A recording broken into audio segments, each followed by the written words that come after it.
Welcome to Catholic Answers Live, the program where you participate with your questions about apologetics and evangelization, including the most important theological, spiritual, moral, and social issues facing the world today. Call now with your question for today's guest. Toll free 1-888-31-TRUTH. That's 888-318-7884. Now, from San Diego, Catholic Answers Live. Hello and welcome again to Catholic Answers Live. Many Catholics are feeling, maybe among a lot of other feelings, the pangs of conscience these days. The world and the church seem so full of conflict and deceit, and we might ask ourselves, what role should I be playing? What's my duty? Should I be doing something, saying something? Well, our topic for this hour might help because our topic is your conscience. What is it and how is it to be used? If you have questions about the Catholic understanding of conscience, you are welcome to call 888-318-7884, 888-318-7884. And our guest this hour to help us understand what our conscience is and how we use that conscience is Father Sebastian Walsh. Father Walsh is a Norbertine canon of the Abbey of St. Michael up the road from us here in Orange, California. He's a professor of philosophy for the seminary program there. After completing studies at Thomas Aquinas College in California, he continued his studies at the Catholic University of America in Washington, D.C., received a license in philosophy. Later, he attended the Pontifical University of St. Thomas at Rome, which is called the Angelicum, where he received his master's in sacred theology and a doctorate in philosophy. Father Sebastian Walsh, thanks for being with us. Oh, you're welcome, Si. My pleasure. Thank you for having me. So my conscience is troubling me. What is my conscience? What's troubling me when my conscience troubles me? Great question. According to the classic definition, you'll find this in, for example, St. Thomas Aquinas, but you'll find it elsewhere. You'll see it in the Catechism of the Church and other places. According to the classic definition, conscience is an act, and it's the act of applying your universal knowledge to a particular thing to be done. Okay, so I've got some particular thing I'm going to do, like, I'm going to go up and I'm going to talk to a person, or I'm going to interact with someone. And then the question is, okay, how do I apply my universal knowledge to that act? We've got these universal principles like do not harm others, and then I've got this particular act I've got to deal with, namely my neighbor who's being annoying right in front of me or whatever else. And so conscience is that act of applying that universal knowledge I know about what's right and wrong to the particular act to be done. And sometimes conscience refers to the ability that's behind that act, but properly and first of all, conscience means that very act of applying that universal knowledge. It's funny because we think of it as a thing, not an act, as like it's like an object that I have. As a matter of fact, sometimes most people think about the ability or the power right. to do that act. And that's also, you could use the same name for two different things. Sometimes the act and the ability to do an act get the same name, right? I talk about reason as my power of reasoning. The two of them get almost the same name there. So first and foremost, however, conscience refers to that act. It is derived from a Latin word etymologically, cum alio scientia, right? With knowledge is the idea of conscience. So. All right. So if I have this conscience, this ability, if I'm able to do this act of applying my knowledge in particular cases so that I can know, for example, what's right and what's wrong, should I always follow my conscience? Yeah. Cardinal Newman, he says that the conscience is the herald of God in the soul. And St. Thomas Aquinas, he says something of the same thing, that once you've made that act, you've come to the conviction about what you should do and what you shouldn't do. Okay? And once you've come to that conviction, you've applied what your knowledge to some particular act. At that point, the only thing to do is follow your conscience. So it's interesting. St. Thomas and the whole tradition says you should never act contrary to your conscience. In other words, if your conscience tells you that something is good, then you should do it. If your conscience tells you that something is bad, you're bound to avoid it. Now, the tricky part is, and what people, the next question they usually ask is, well, does that mean conscience is infallible? Or does that mean that conscience, no matter what you do, as long as you act in accordance with your conscience, you can never sin? And the answer to that is surprisingly no. In fact, our conscience is fallible. We can mistakenly apply through a lack of attention or because we have some more particular knowledge that we haven't really thought through carefully enough that's inaccurate. we could actually have a false application of our knowledge to the act to be done, in which case we've got what's called an erroneous conscience. And even an erroneous conscience we're supposed to follow, but if we follow it, we could sometimes sin if we are responsible for having the erroneous conscience in the first place. The way Pope Benedict put it was, he said the sin isn't so much in following your conscience. The sin is involved in misinforming your conscience so that you had a bad conscience to begin with. Does that make sense? It does. We're very tricky creatures if we can do that. Yeah. I mean, it'd be better if we were angels or something like that. we wouldn't have such a complex psychological makeup. But if for example, if certain kind of knowledge about what's true or what's false, what's right or is wrong, is uncomfortable to me or is inconvenient to me, I can just kind of turn that off or not. There's such a thing as kind of sweeping some things under the rug or not attending to them at the time you're applying that knowledge. That can be as a result of just a passion and emotion that just prevents you from, you just don't want to think about it. We all have that experience, don't we? Yeah. Where we don't want to think about an inconvenient truth at the time that something really pleasant is attracting us, or even at the time that something very scary is frightening us. If that inconvenient truth is face this danger, right? Speak up, in the face of a danger, or conversely, resist in the face of a pleasure that's illicit. Sometimes we refuse, or we make a choice through our own fault not to consider some truth we do know, and therefore that application is carried out in a faulty way. It's a little bit like a carpenter. If a carpenter is careless with his ruler, he might take the ruler and then apply it crookedly to the table and then get a wrong measurement. Yes. Something like that can happen with conscience. Nevertheless, once he's got the ruler down and there's and he's made the measurement, it would be foolish of him to disregard it, because then you're sinning no matter what. At the very least, you should at least follow your conscience if at the time you do it you think it's the right thing to do at that moment. So it's a strange situation to have a conscience that you are required to follow, but because you're human, will not always be right. Yeah. There's a beautiful passage in the Psalms that says, "Lord, free me from my hidden faults." It's quite possible for you to commit a sin without fully knowing it. You could have an erroneous conscience there. You have a hidden fault. And again, if you're responsible for that fault being hidden from you, if you're responsible for the bad formation in your conscience, you can always go back and reform your conscience. So someone could be faced with the teaching of the church.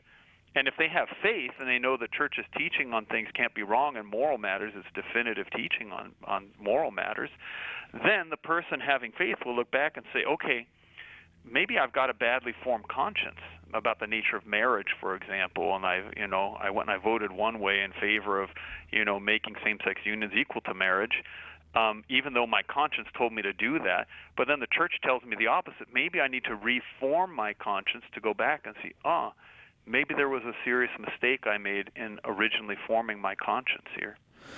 888-318-7884 is our number. 888-318-7884. We're discussing conscience today, your conscience, with Father Sebastian Walsh. It is a topic about which the Catholic Church has a great deal to say, has been thinking about it for a long time. And yet, Father, we can say there are often very strenuous debates within the Catholic Church about the place of conscience. People don't... Yes. So let me ask you about this. What you say is, I must follow my conscience, even though I have reasonable certainty that at some points my conscience is going to be ill-formed. I'm going to need to keep... I'm not perfect. I'm not infallible. Yeah. What is the difference between that and the person who says, look, everybody's got their own truth. You just have to be true to your truth. And yeah. So do you see what I'm saying? How they sound Absolutely. Very similar. Absolutely, yeah. Well, there's two big differences. This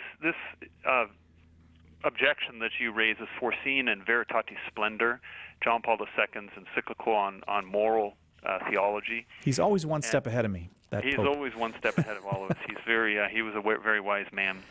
Yeah. And he says that conscience doesn't have a creative role to play. In other words, conscience doesn't create good and bad, right? It's not good because my conscience says so. It's not bad because my conscience says so. Right. Right? My conscience is dependent upon reality and has to be conformed to reality. It could be on my part if I act contrary to my conscience.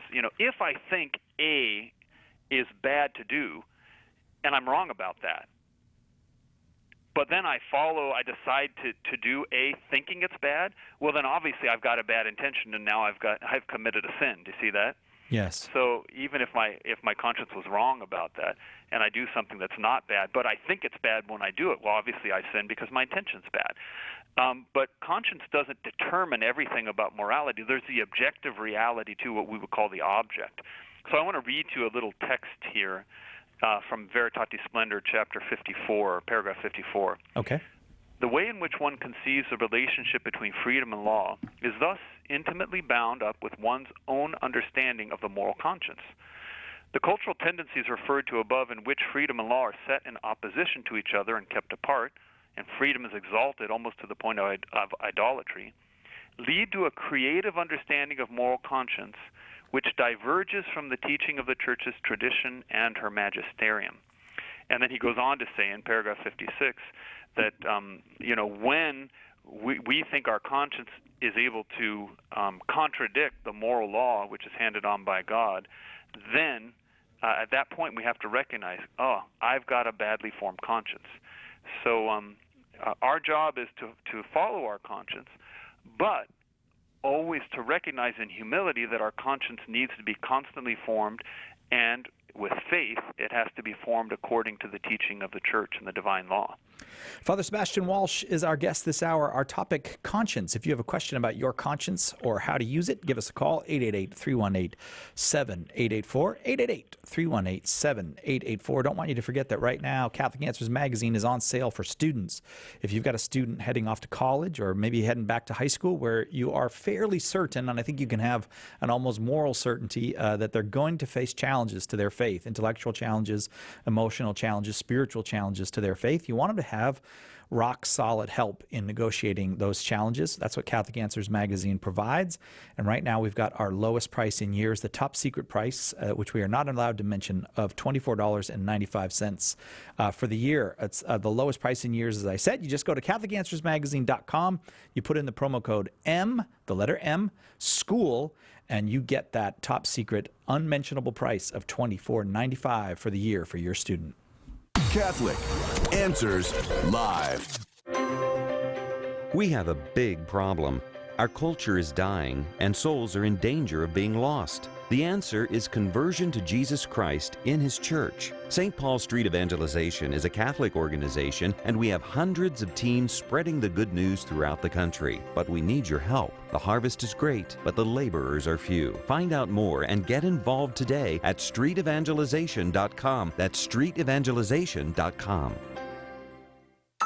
Catherine Zeltner. There are so many misconceptions when it comes to abortion and assisted suicide. It's really confusing, and I think for a lot of people, they don't know how to talk about these things. EWTN Pro-Life Weekly, we help to change that. We help to really untangle these web of lies. Listeners can expect to become informed and then grow more confident so they can then discuss and dialogue these issues, and together we can really impact culture in that way. EWTN Pro-Life Weekly, Sunday morning at 10 a.m. on EWTN Radio.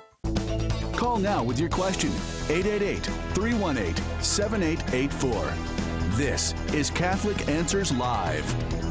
Welcome back to Catholic Answers Live, talking conscience with Father Sebastian Walsh, Norbertine priest and professor of philosophy. And so what happens when we know certain things privately about a situation, but it's not public knowledge?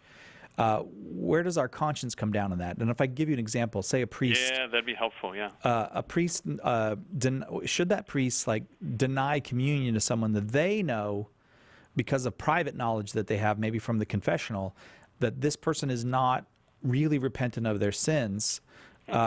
What's the role of the priest's conscience there? Great. This is a very intricate, kind of delicate question that was considered in great detail by St. Thomas Aquinas. And And you could formulate the question this way. When there's a conflict in my conscience based upon what's publicly known, publicly available knowledge, and what's privately known, knowledge that for whatever reason I can't, without sinning, reveal to another person or reveal to the public, if the act is public, what do I do? Right? And I'll give you a couple other examples. For example, you've got a lawyer, and the lawyer is representing his client. And let's say that the lawyer knows that the client is guilty. But on the other hand, he has this public duty to represent his client according to the law and the publicly available evidence, right? Mm-hmm. The lawyer now has a qualm of conscience. I know he's guilty, and so my private knowledge tells me don't make the guilty appear innocent. Conversely, my public duty before the law is to actually represent my client and to make him, to make as good an argument as I can for his innocence. Or a judge might have knowledge about someone that's private and he can't reveal, and he's got to make a judgment based upon the facts as they are. Or jury members, this happens all the time when you exclude evidence and so forth. Right. So this happens not rarely. And St. Thomas basically comes to this conclusion. In a public act, you always follow the judgment of conscience that's based upon publicly available knowledge. In a private act, you follow the judgment of conscience based upon your private knowledge. So let's go back to the case of communion. Let's say the priest knows from confession that someone is unrepentant. He went right before Mass. He said he's not intending to repent of the sin he's doing, and then he comes up for communion anyway in the communion line. St. Thomas says, give him communion. It's a public act, and his sin is not public. And therefore, in the face of the church, he still has the right to receive communion, even though in his, that he shouldn't be doing it. And conversely, interestingly enough, is a case where someone is publicly guilty, meaning that the public knowledge seems to show manifest guilt on someone's part, and yet nevertheless the priest might know by some private knowledge he's not able to reveal that the person's innocent. And in that case, St. Thomas says, well, he should not allow him to receive communion publicly.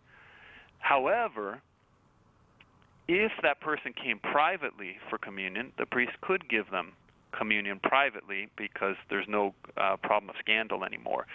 And that's how the canons, there's two well-known canons, Canon 915 and Canon 916 in the 1983 Code of Canon Law. Canon 915 is talking about those who distribute communion, those who administer communion. And in that canon it says, if the publicly available knowledge, if a person is guilty in the public view of a sin, then you have to make a judgment of conscience about yourself, not about the person receiving, about yourself, whether you should administer communion to them. So the priest, for example, he has to make a judgment whether he should give communion to someone who apparently on the outside is guilty of a manifest grave sin. And the Code of Canon Law 915 says you cannot give them communion if it looks like in the public eye that they're guilty of manifest grave sin, and it's imputable. On the other hand, Canon 916 is about the person themselves coming up. They have to judge their conscience. So very often you'll hear bishops say things like this. We're not called to replace consciences, we're called to form them. And when someone who's living in a same-sex relationship, or they're divorced and remarried and there's no sign of, repentance or anything like that, and they come up for communion, we just give them all communion because it's not our job to judge their conscience. Well, that's a complete misunderstanding of the canon law and what's being said. You're not judging their conscience when you're administering communion to someone. You're judging your own conscience about your duty whether or not you should distribute or administer communion. They have on their side the judgment of their conscience whether they should receive. So those are really two different things, and it's important to keep them separate. So just to repeat the principle, in a public act, when the public judgment of conscience is opposed to the private judgment of conscience based on private knowledge, you follow the judgment of conscience based upon public knowledge. Conversely, in a private act, you would follow the judgment of conscience based upon that private knowledge. I know it's a little bit complicated, but it really does sort out a lot of the problems. And and nothing Pope Francis has said in Amoris Laetitia or following has contradicted that. Oh, I'm glad to hear you say that, because that's a current point where the questions over conscience are a kind of a hot spot. Yeah. Right. Okay. So the basic principles are nothing changes there. We have a duty to only receive the Eucharist when we know ourselves with a moral certainty to be free from grave sin. free from grave sin. That's our judgment when we go up to receive. Right. But there's another judgment that respects the conscience of the one who's administering communion. Right. He's got to make a judgment too. Right. Fair enough. Fair enough. And so when those bishops say we can't violate conscience, they have to remember you can't violate the conscience of the priest or the extraordinary minister of Holy Communion. That's rarely pointed out. He or she has to make their judgment of conscience whether or not they should give communion. Right. And bishops need to respect that too. 888-318-7884 is our number, 888-318-7884. We're talking about conscience. And, Father, we're lots of calls, so we'll go to our first call. Great. Tom, listening on St. Gabriel Radio, you are up first with Father Sebastian Walsh. Your question, Tom. Hello. Hi, Tom. Hi, Tom. Oh, hi, everyone. My mother taught me, she said, your deepest feelings never lie. Mm-hmm. So if I make a decision, like to deal or not to deal with a person based on my gut, quote-unquote gut feeling, Mm-hmm. is this related to the matters of conscience? Is that a form of knowledge in itself in order to act? That's a great question. So let me say something about that. Sometimes when we talk about our gut feelings, we just mean an emotional response that we're having to someone. And if that's the case, then it's not sufficient just to say, well, here's how I feel emotionally about something or about someone. You really have to go beyond that, because we're more than animals. Animals have emotions too. We have to see whether or not those emotions are reasonable emotions and they're founded in truth. So if those emotions, in fact, we confirm they're founded in truth and reality, then we can go ahead and follow that gut feeling. But if we find that they're not founded in reality, then we actually have to say, well, I have to act contrary to the way I feel right now, even though, I've got this negative feeling about this, or maybe a positive feeling to act in a way that's not reasonable.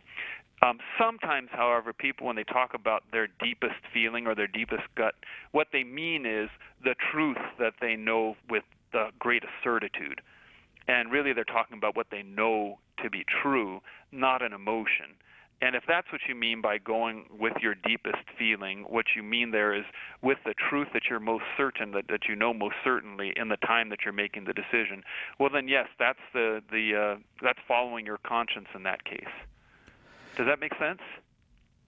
Yes, it does. Thank you very much. You all have a nice day. You too, Tom. Thanks for that question. You often see that's kind of the basis of a lot of drama, like in movies or plays and things, is the person who they do know the truth. And I think you're right, that's what Tom's mom was getting at, that you do know, but for whatever reason, things are moving too fast and you just make a decision without reflecting at all, or you get caught up in the moment, and then the consequences follow from that in the drama. Because that's a common human experience. Don't we all have that, where, I shouldn't have gone, I knew I shouldn't have accepted that or gone along with that or done that, but I did it. Yeah, you make an excellent point, Si, and that is the role of deliberation and conscience. In other words, if you're a carpenter, to go back to my little example about the carpenter applying a ruler, if you're hasty and you're not careful in applying that ruler to the table or to the piece of wood you're going to mark or cut, then you're more likely to make a mistake. If you're more deliberate and you're very careful, you're less likely to make a mistake. And the same way with conscience, that to the extent we're hasty and we act based on impulse, we'll very often end up making having a mistaken or an erroneous conscience in cases like that. Again, Tom, thank you for that call. Let's see if we can get Teresa's question. And Teresa, this might be one of those ones where you can ask your question real quickly, but we might not be able to get an answer in fully until over the other side of the break. Teresa, your question for Father Sebastian. Teresa? Do I not have Teresa? Nope. I guess not. Well, it was going to be a great question, I am sure. But somebody's there on that line, but apparently it is not Teresa. So I'll ask you a question about conscience. Yes. It seems to me that the whole question of conscience is connected to this scrupulosity that many people experience as they're progressing in the spiritual life. Absolutely, a sense that I don't know what is right. Did I do the right thing? Did I not do the right thing? At what point do we just have to say to let go of that? That's an excellent question, and it may be a little bit bigger than we can. I'll just say a couple things very quickly, but scrupulosity is very often really the result of an erroneous conscience about doing the good. And maybe we can say something on the other end of the break there. Okay, let's do that. Let's take a quick break. We'll be right back with more on conscience with Father Sebastian Walsh, our guest. You can give us a call, 888-318-7884. We'll be right back with more after this on Catholic Answers Live.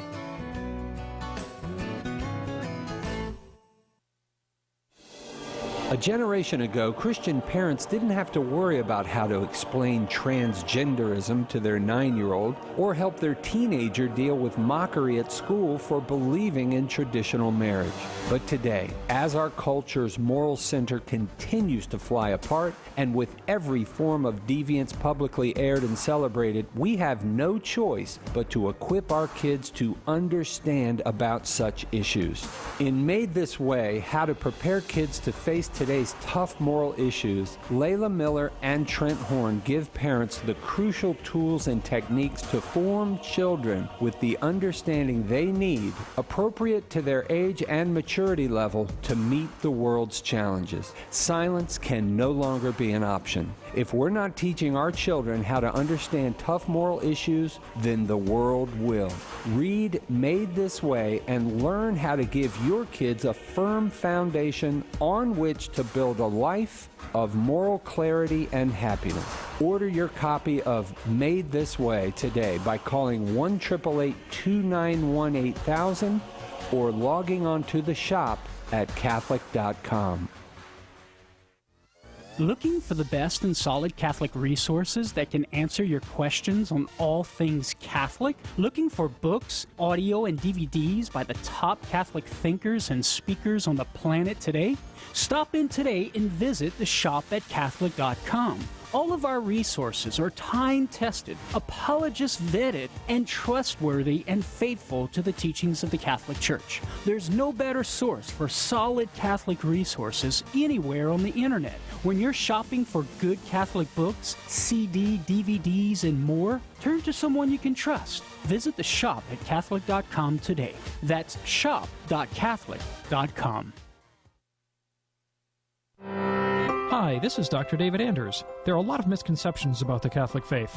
We clear them up on Call to Communion, tomorrow at 2 p.m. Eastern on EWTN Radio. Now, back to Catholic Answers Live.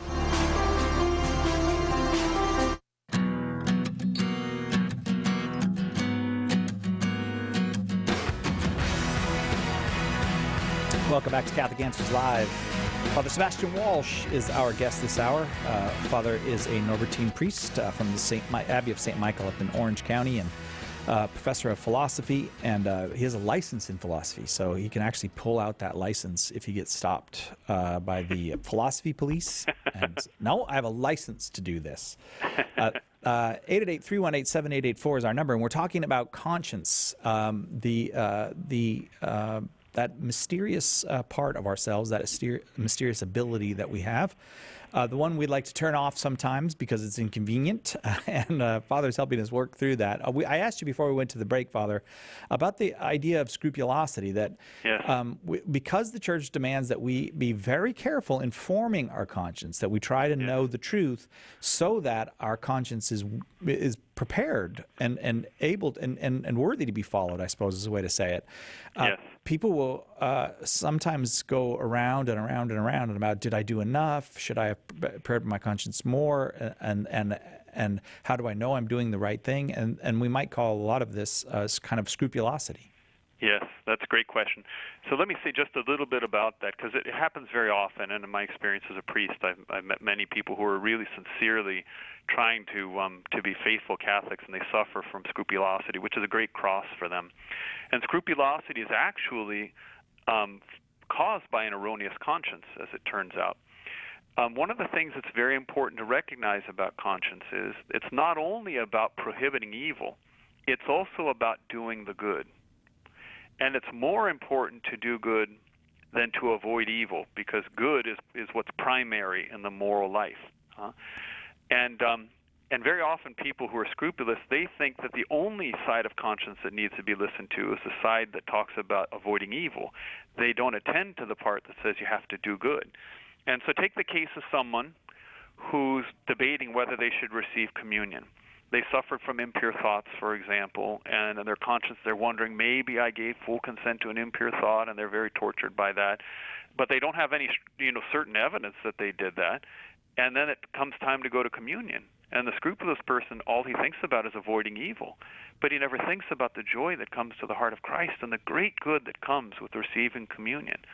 And therefore, you have to take a risk and go to communion in a case like that, because conscience isn't just about avoiding evil. There's a parable about the stewards, and the first one gets 5 talents, and the second one gets 2, and the third one gets 1. Well, the first 2, they take a risk. If you trade with your talents, you might lose them. But they take the risk confident in God's goodness. The last one is afraid, because he's more afraid of losing the talent than in gaining something for his master in doing that good. So that's the most important thing for scrupulous people, is to attend. They have to attend with the help of a director, like a spiritual director, to the doing of good more than avoiding of evil. Another thing that scrupulous people have is they want to have mathematical certitude, divine certitude about the state of their soul, and we can't have that. And Joan of Arc's advice, she was asked by her in her trial before they were about to kill her. They said to her, "Are you certain you're in a state of grace?" And she said, "If I am not, may God be pleased to put me there. If I am, may God be pleased to keep me there." And that's it. She had more trust in God's mercy than in her own power to be good. And God wants us fundamentally to have our moral lives to be an act of trust in him, not an act of self-will or self-control. So we just can't have mathematical certitude about the state of our soul, or even if our conscience is always right. Don't make the perfect the enemy of the good, St. Thomas would say. I have to say, though, your statement that it's more important to do good than to avoid evil gives me a pang of conscience, because of all the good that I don't do. Yeah, that's right. We really have to see the primacy of the good in the moral life.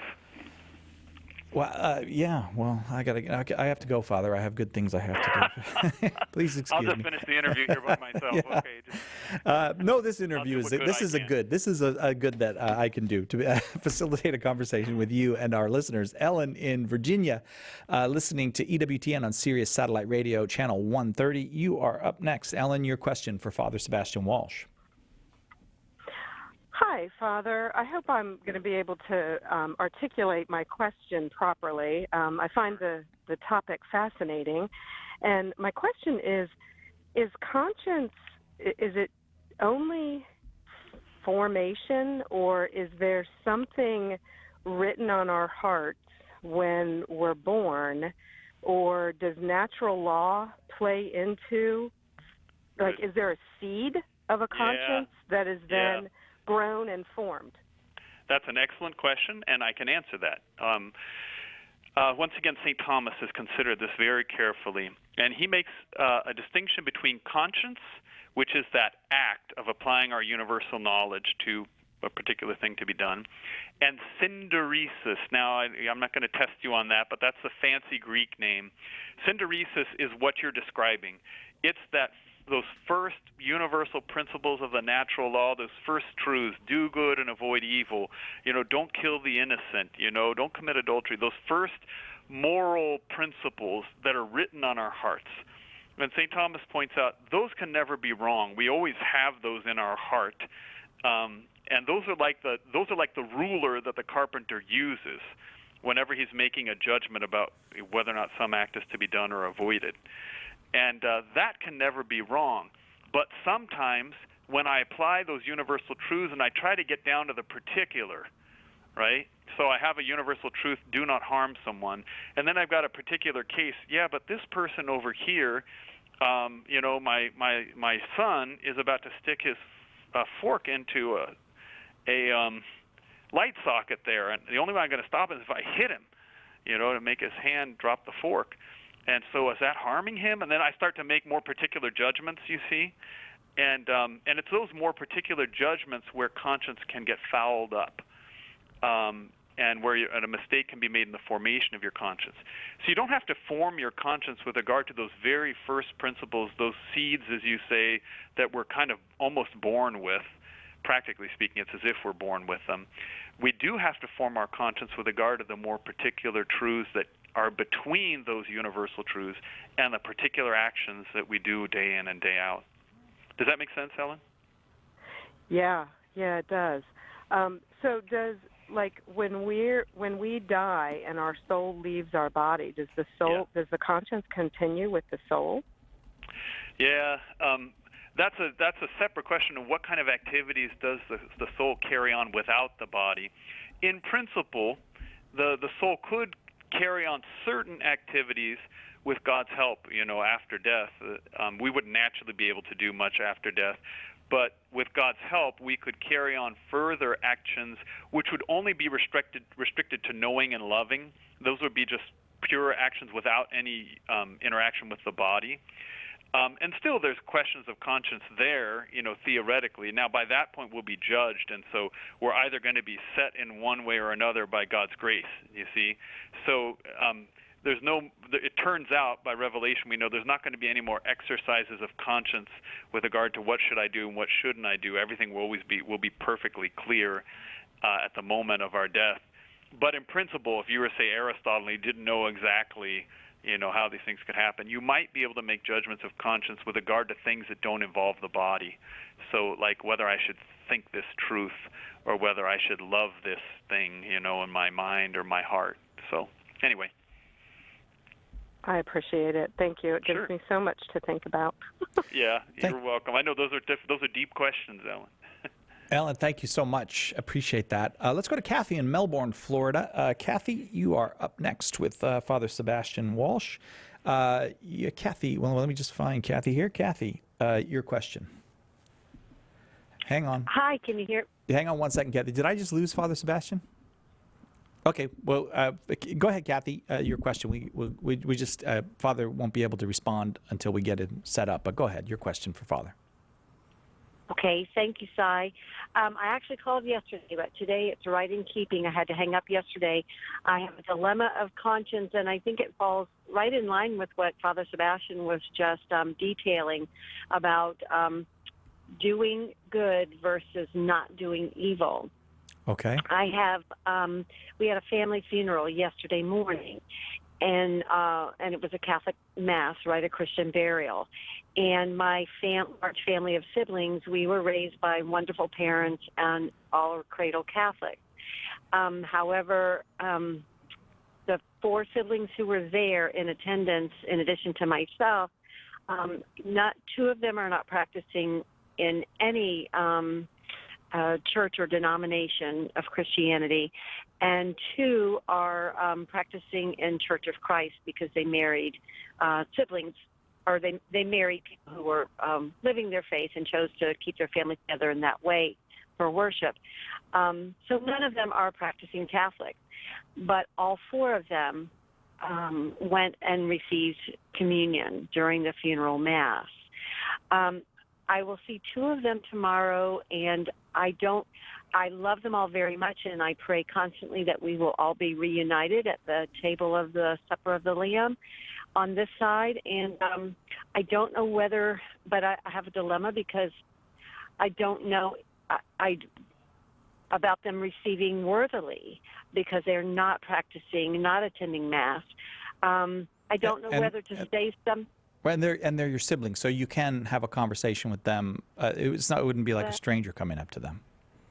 They are my siblings, but by varying degrees, there is estrangement after our parents' death. Well, let's let Kathy. Let's let Father address that question. So, if you're at a funeral and your brothers and sisters are not practicing the faith, they go up to receive communion. Father, I don't know how much you heard, but two of them are practicing actually in other churches, Church of Christ churches.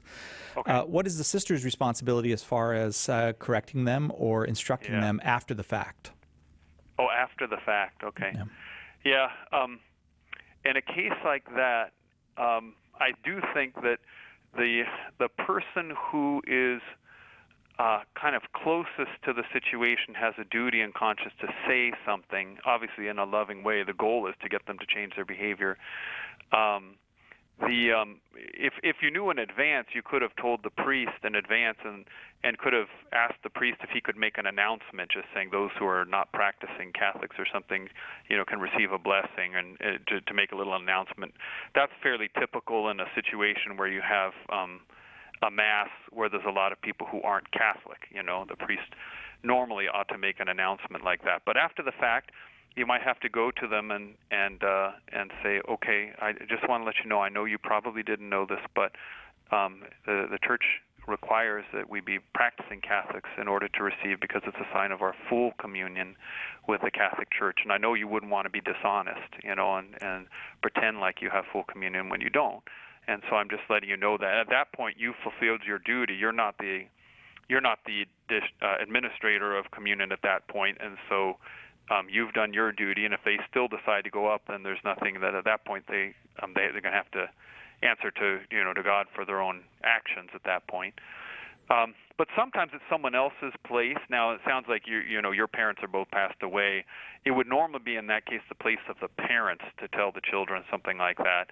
But if the parents are gone, then the sibling who's practicing the faith would probably be the next one to whom it would fall, that fraternal correction. Kathy, does that help you? It really does. I appreciate your taking my call and answering my question, and it gives me a good direction. Thank you, Father. Oh, you're welcome. Thank you, Kathy. Right now, we're giving away a free MP3, Understanding Revelation, and by that we mean the Book of Revelation, decoding the Bible's most mysterious book. A great talk by Jimmy Akin on one of the most talked about books of the Bible. What does it all really mean? You can find out. Listeners can download their copy by visiting the Catholic Answers Facebook page and just click it and download it. Visit our Catholic Answers Facebook page today to get Understanding Revelation for free from Jimmy Akin. Often, when confronted with the apostles' claim that Jesus rose from the dead, people ask if they made it up. And it's a reasonable question. So, did they? I don't think so. And here are a few reasons why. First, the early Christians had nothing to gain and everything to lose in lying about Jesus' resurrection, which makes their testimony credible. As Paul argues in 1 Corinthians 15, the only outcome for him lying is persecution and death. How does that serve as motivation for a lie? Second, the gospel writers include women as the first witnesses. This is a big no-no if you're trying to fabricate a story in first century Judaism. According to the first century Jewish historian Josephus, the testimony of women wasn't considered reliable at the time. So, there's one thing we can be certain of. The apostles weren't lying about Jesus' resurrection.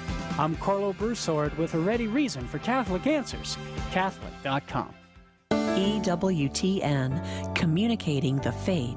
I had to go through fear, and thank God that I overcame the fear, and I just left it up to God, and now there's no more fear, there's just acceptance, and I'm just learning to listen. If you want to be closer to God, you just need to keep following His rules, and your application, your radio station, has helped me to always be positive and continue to listen to the rules and obey. EWTN. Live truth. Live Catholic. Call now with your question. 888-318-7884. This is Catholic Answers Live. Welcome back to Catholic Answers Live. Next hour, Dr. George Delgado will be here. We'll do a full hour of pro-life open forum.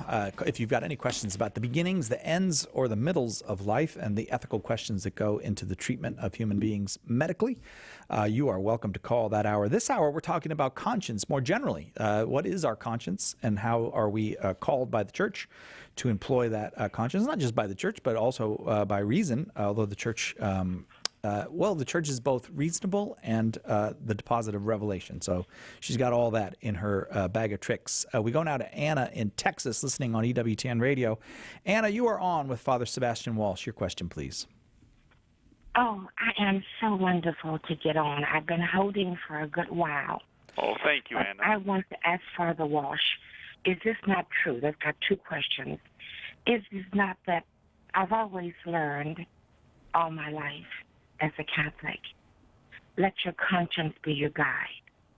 Mm-hmm. And I believe that this is true because your conscience will let you know if you're right or wrong, if it's good or evil. And the next question I have is completely different from this. If you don't mind elaborating, okay. What is this, all of this scandal about the bishops and the all this going on in the church and the Pope hiding it? Can you please? Yeah. I've been waiting for a while. I'll say something about that too, because maybe that affects our conscience too. So let me answer the first question first, Anna. As I mentioned before earlier in the show, we should always follow our conscience, but we also have a grave duty to inform our conscience, and we know by our faith that our conscience could never lead us to something contrary to the official and authoritative teaching of the Catholic Church, because that's from Jesus Christ. Whoever hears you hears me, is what Jesus said. And therefore, if we see a what seems to be a conflict between our conscience and what the Church teaches, at that point we have a very serious obligation to investigate, to go backwards down the line and seek help, especially from knowledgeable priests or theologians or someone, to see whether or not we've made a mistake on the way. So it's possible for our conscience to be mistaken sometimes, and we need to have the humility to acknowledge that possibility. But nevertheless, as you say, we always follow our conscience in the moment we have to make a decision, because to do the opposite would be to choose evil, thinking it's evil, and even if we did something which was itself good, if we did the good thinking it was evil, that wouldn't be a good thing, So it's important to do the right thing for the right reason. Now, with regard to the things that are happening in the Church today, I want to point out, and I think this is something I hope that all the faithful that are listening attentively about. This is a state of affairs in the Church, which is a sad state of affairs. Bishop opposing bishop and cardinal opposing cardinal about the most fundamental moral matters in the teaching of the Church. And this was prophesied in 1973 by Our Lady of Akita. This is an apparition which was approved by the local bishop. It was never rejected by the Holy See, though the Holy See has withheld judgment on it. But the local bishop said it's worthy of belief, that there were supernatural miracles that attested to its truth. There was a Sister Agnes, who had received 3 brief messages from Our Lady. And the last one took place on October 13th, the anniversary of the miracle of the sun at Fatima. And Pope Benedict, when he was Cardinal Ratzinger, he said this message was a continuation of Fatima. So he thought that it was a true revelation, a true apparition. And in there she said, a time will come when Satan will enter the Church, and cardinal will oppose cardinal, and bishop will oppose bishop. Now, and it's a punishment from God because men have not reformed their lives. That's what she said. And so here we are, and we should pay attention very, very carefully to that prophecy of Our Lady, because there was another part of that prophecy. And she said this: if men do not improve and better their lives, then the Father will send down fire from heaven, and it'll be worse than the great flood, is what she said. It was terrible, a terrible prophecy, but it's a conditional one. And she said that if we pray, and she said our only defense will be the rosary. If we pray and pray the rosary, and we once again turn to doing what is right, then this catastrophe can be avoided. And we're already suffering the punishment, a terrible punishment of division in the Church today. But we should recognize it for what it is. It's a punishment for our sins. And so with regard to that, it's very important for each of the faithful to adhere to the whole teaching of the Church, the whole teaching about chastity, purity, marriage, to demand that all priests and bishops and even the Pope, to demand that everyone follow those teachings and be faithful to them and not make excuses. That's and Our Lady said we have to stay close to her Immaculate Heart. So that's what we have to do in these very, very difficult times. So I recommend all the faithful who are listening, look up the apparition of Our Lady of Akita. It's easily available information you can find on the internet or other Catholic sites.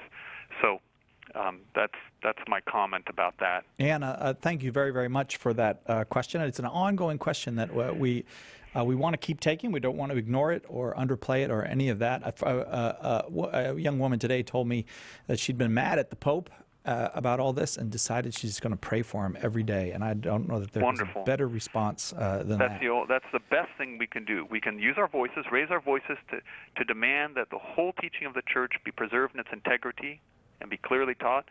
And also we can pray and offer sacrifices, especially for the Holy Father and for the whole Church. We go now to Jason. Excuse me, Anna, I don't know if I thanked you, but thank you for that call. Jason in Clarksville, Tennessee, listening on 94.9 Immaculate Conception Radio. Jason, your question for Father Sebastian Walsh. Yes, Father Sebastian. First, thank you to both of you for having this discussion. I've been listening rapturously. It's been wonderful. It's a conversation we need to have. Thank you, I have Jason. 2 quick questions. I'm particularly interested in the second one, and I think you just addressed it. But the first question is, when you're talking about public and private knowledge at the beginning of the conversation, and maybe if, let's say, someone went into confession and was unrepentant of saying, like, maybe watching pornography or something like that, but it was confessed in a private context, and then that priest might be able to give communion to that particular man because it was private, but should that man's wife be aware of it, then, so what constitutes public knowledge? Because maybe just one person knows of that other person's sin might be present, and then, that's an excellent might question. arise in one person. And It's an excellent question. It's a little bit of a relative definition. In other words, public means what's publicly known to the people that are in the church at the time, according to the knowledge of the one who's distributing communion. So if the priest knows that there are other people in the church that know about this person's unrepentant sin, then that becomes public knowledge and he should deny them communion. If, on the other hand, the priest doesn't know that, then from that perspective, he only knows that knowledge is private to him. Does that make sense? Yes, sir. So that's the first thing, is just it's relative to the people who are there at the act itself, at the communion, for example, or any other act that would be done in a public context. Okay. Do I have time to pose the second question to you? Please, Jason, go ahead. Go ahead. Certainly. It just has to do with, and you were addressing it just a moment ago, about whether a person's individual conscience, act of conscience could ever go against maybe a moral teaching of the Church, and the individual maybe be correct. Essentially, you come across people that say, hey, in a very intense example, like say, I will not pay taxes to the IRS because there's going to be some material association with supporting abortion, right, from a governmental tax perspective. So if that person was adamant, I will have no material association with evil, is their conscience not superior, but for lack of a better term, against, because the Church might say, hey, you're not morally culpable for paying taxes, so what about an example like that? Yeah, in a case like that, of course, you have to examine exactly the situation, but the way we have it, for example, in the United States, that person would have a badly formed conscience, because a rightly formed conscience would say that I sometimes have to materially cooperate with evil in order to do the right thing. But a badly formed conscience will say I would never materially cooperate with evil. Jesus himself said we had to do it. When Jesus said, render unto Caesar the things that are Caesar's and pay tax, do you think that Jesus didn't know that the tax money was going to a building of temples to pagan gods and to false worship and sacrifice and to all sorts of things like, the emperor's, impurities and the injustices they were foisting on people? Jesus knew all that, and yet he also knew that the reason you're paying taxes is there's a legitimate reason in and of itself, and that is in order to support the public good, And so even if you're materially cooperating, you should still do it. So that person that you describe, just has an erroneous conscience and needs to have a better formed conscience there. And Jason, thank you, and we'll have to leave it there because you can probably hear the music playing in the background. Father Sebastian Walsh, may we have your blessing before we go? Per intercessionem Beata Maria Virginis et omnium sanctorum, benedictio Dei omnipotentis Patris et Filii et Spiritus Sancti descendat super vos et maniat semper. Amen. Thank you so much, Father. Really appreciated that hour. Absolutely, and thank you. Please give my best to Father Hugh there at Catholic Answers. Your confrere, our chaplain, Father Hugh, will do that. Thank you so much, Father. Next hour, Dr. George Delgado will be here, a pro-life open forum for the entire hour. If you have questions about the proper and dignified respect for life, give us a call, 888-31-TRUTH. Right back after this.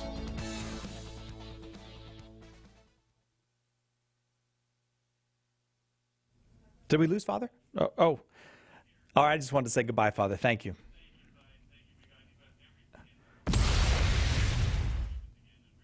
Stay with us for more Catholic Answers Live. What are miracles, and why does God work them? How can I believe in miracles if I've never experienced one? Aren't miracles just something pre-scientific people made up to explain what they couldn't understand? 20 Answers Miracles unpacks the nature of miracles, their appearances in Scripture and history, how the Church evaluates them, and ways to answer doubters who say they're mere superstition. 20 Answers Miracles is part of the 20 Answers series from Catholic Answers, offering hard facts, powerful arguments, and clear explanations of the most important topics facing the Church and the world, all in a compact, easy-to-read package. Visit shop.catholic.com today and take a look at this exciting new series from Catholic Answers Press. Wouldn't it be great to have a book to give to anyone to explain exactly why Catholics believe what we believe? The good news is that now there is. Why We're Catholic is the groundbreaking new resource by apologist Trent Horn. That one book you can hand to anyone as a starting point for helping them find their way into or back to the practice of the Catholic faith. In a series of short, easy-to-read chapters, Trent covers the whole range of common topics, starting with why we believe in anything at all, and answering all the common objections to the Catholic faith, both doctrinal and moral. Don't miss out on the most important, life-changing book to come along in years. Better yet, it's only $3 a copy when you order in bulk. Order your copies of Why We're Catholic today by calling 1-888-291-8000, visiting the shop at Catholic.com, or asking for it at a good Catholic bookstore near you. Just like the saints of the Counter-Reformation, our own souls are in constant need of reform, of reconversion to God and His will for us. We struggle with sin. We become distracted in prayer. We find it hard to be loving and easy to be selfish. In Reform Yourself, Sean McAfee shows you how these magnificent saints can be guides to your own personal transformation. We all need to reform our souls. Let the saints who reformed the Church show you how. Order your copy of Reform Yourself today by calling 1-888-291-8000, visiting the shop at Catholic.com, or asking for it at a good Catholic bookstore near you.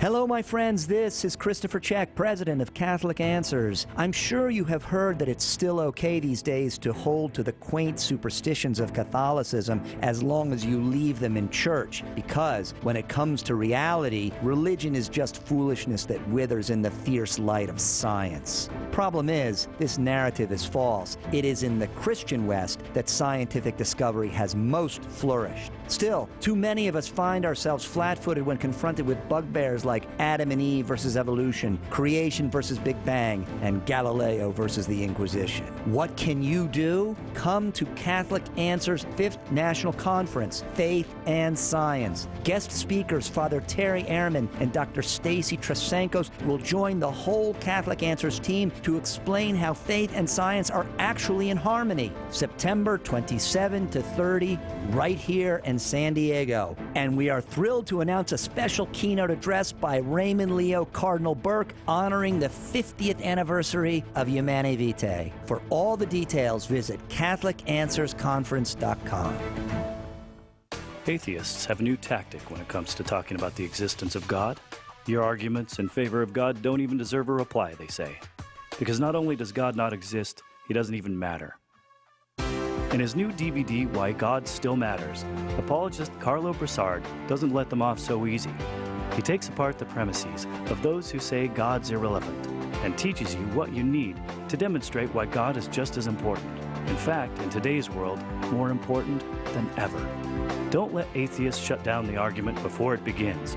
Get your copy of Why God Still Matters by calling 1-888-291-8000, logging on to Catholic.com, or asking for it at a good Catholic bookstore near you.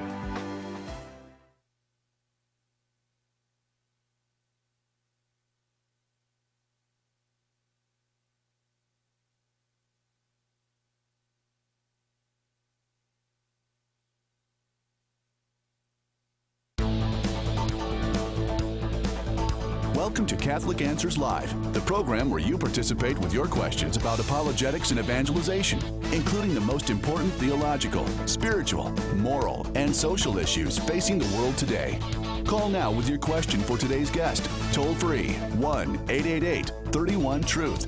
That's 888-318-7884. Now, from San Diego, Catholic Answers Live. Welcome back to second hour of Catholic Answers Live. Thanks so much for being here with us. I'm Cy Kellett, your host, and this hour, we open it up for the lines for a pro-life open forum. Any question that you have on the beginnings of life, concerns you may have about how human lives are treated at that stage, or maybe some clarity you need about what is the appropriate treatment of human life at its earliest stages or at its latest stages, which is increasingly a matter of debate all around the world. We see an increase in exercises such as euthanasia and assisted suicide, and even maybe more widespread, we see things like the neglect of the elderly and the failure to care for and respect our elders. And also in the midst of life, we often face choices that confront human dignity. The questions about any of those are welcome today. 888-318-7884. 888-318-7884. Our guest this hour is Dr. George Delgado, the medical director of the Culture of Life Family Healthcare. He is a board-certified doctor in family medicine and in hospice and palliative medicine. He also completed the certificate program in healthcare ethics offered by the National Catholic Bioethics Center. And the National Catholic Bioethics Center is where we here at Catholic Answers send people when they have complex questions about bioethics that we think needs the very best answers in the world. Dr. Delgado, thanks for being here with us. You're welcome. It's great to be here again. Lots of stuff in the news. It's a tough time to be Catholic, I suppose, is one way to say it.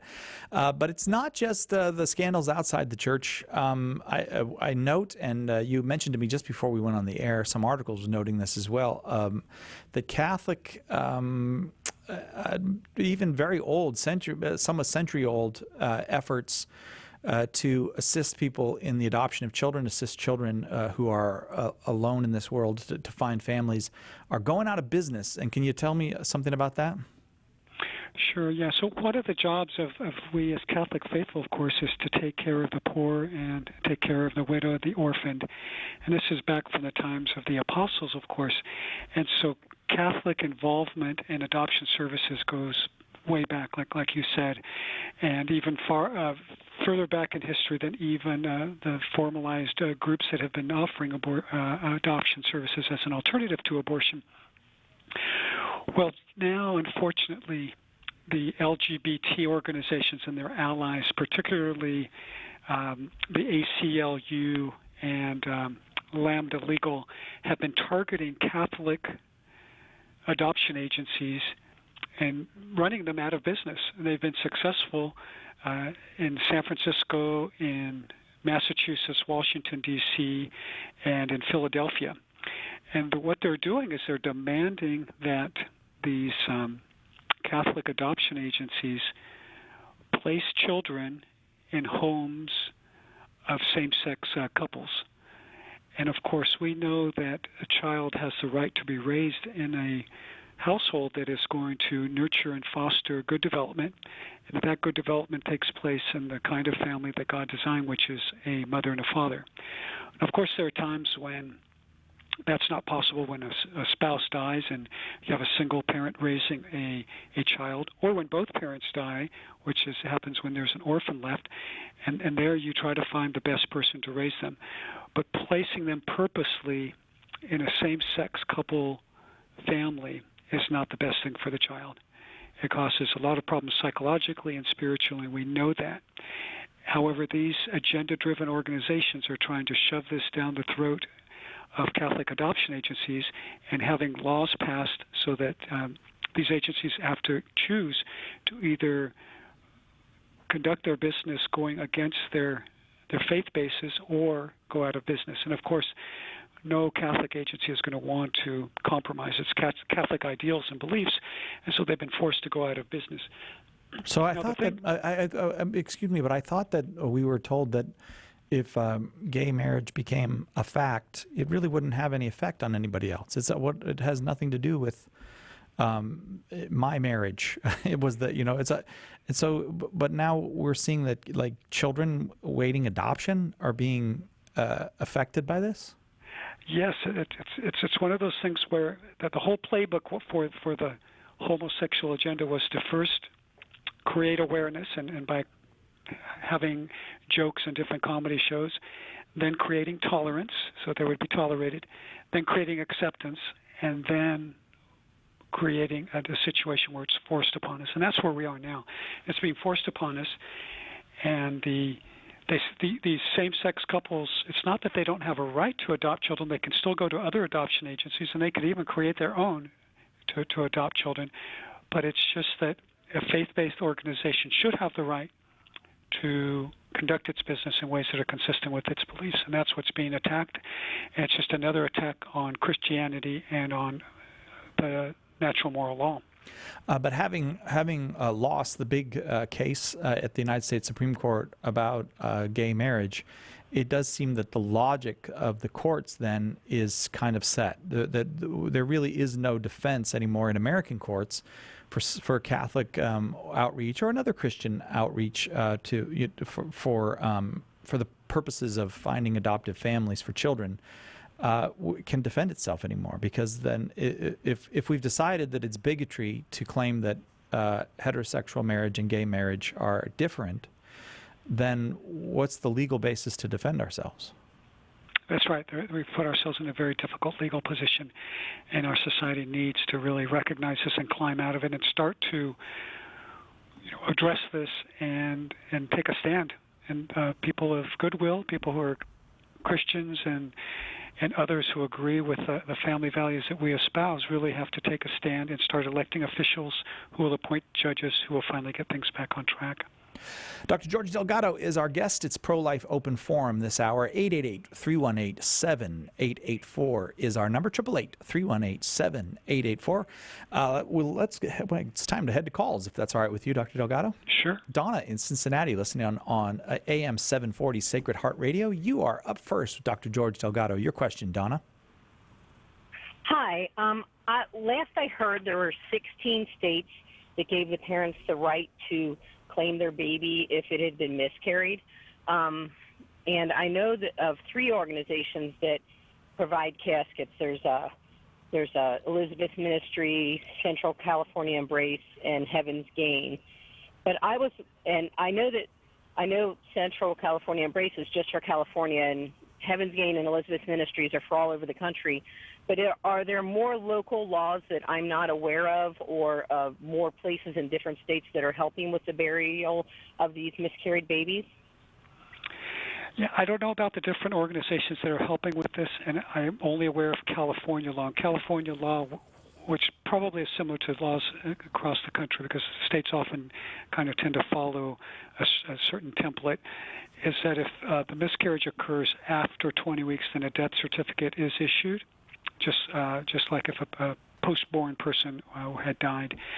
Prior to that, though, you can still have a burial, and usually those would be in Catholic cemeteries that would be catering to that, but there would be no death certificate. But it's still perfectly appropriate and laudable to have a burial for the remains of a miscarried baby.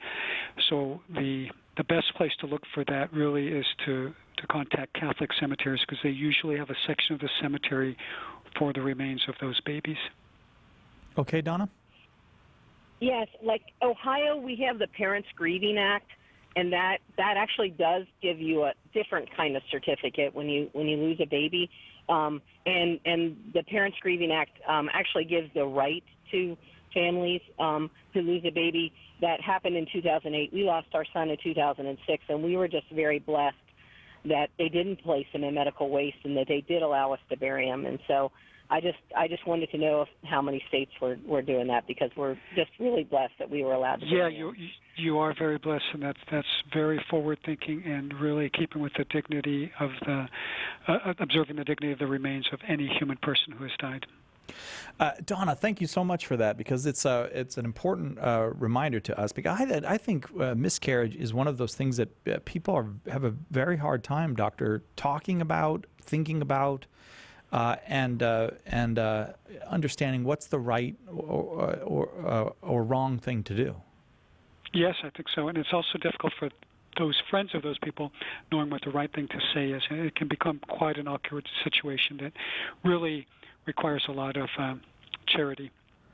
I wonder if there's a book out there about that, about what to do, are you familiar with anyone who's written about it? No, I'm not. I'm sure there are plenty of books written about it. Certainly I am familiar with the perinatal hospice movement that I've been involved with, and so I would maybe do a search on that, and I'm sure you could find some good books.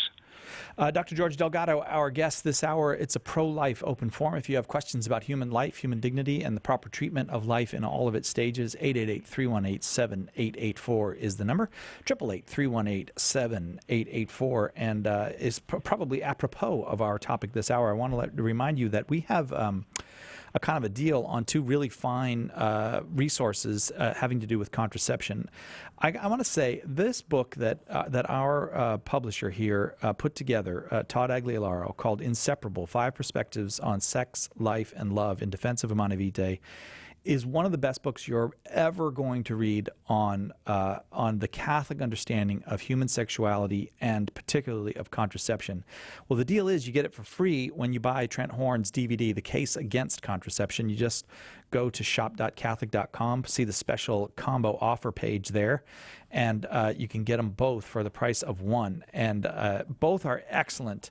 You will not be disappointed. I mean, I'm sure that there are many, many books out there on Catholic teaching on sexuality, and particularly on Humanae Vitae. You're not going to find a better one than Inseparable: 5 Perspectives on Sex, Life, and Love in Defense of Humanae Vitae. Get it for free when you buy Trent's DVD, The Case Against Contraception, right now at shop.catholic.com.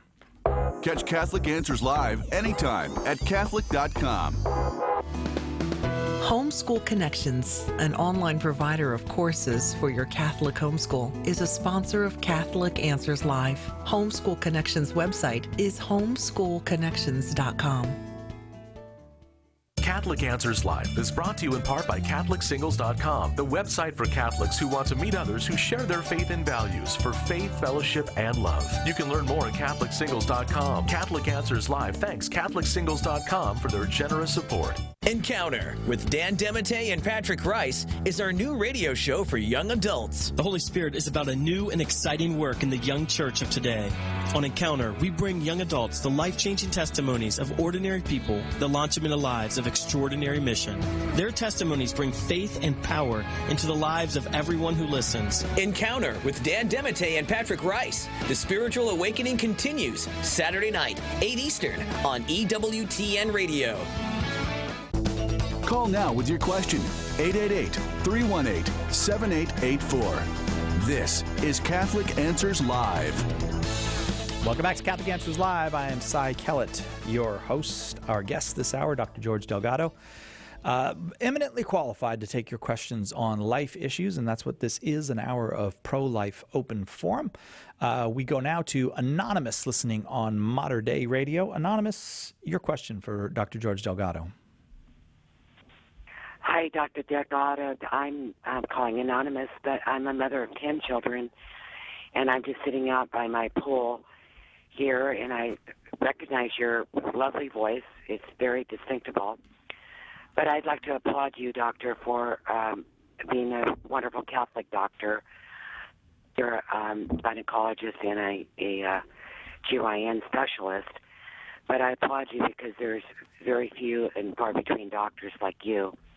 My question is, I have several children, of course, and several grandchildren, of which one of my children, one of my son-in-laws, is a physician here in my hometown, and he's debating, doing a vasectomy. And I tell this doctor, my son-in-law, that, the vascular system is always attached to the man's heart, and if you, cut your vascular system, it goes right to your heart. And I don't believe in that, and I want to know how to respond to all of my 7 sons and 3 daughters about birth control, and as being, actually they're not practicing Catholics, but yet they send their children to Catholic schools. So fair enough. How do we respond to our children on these matters?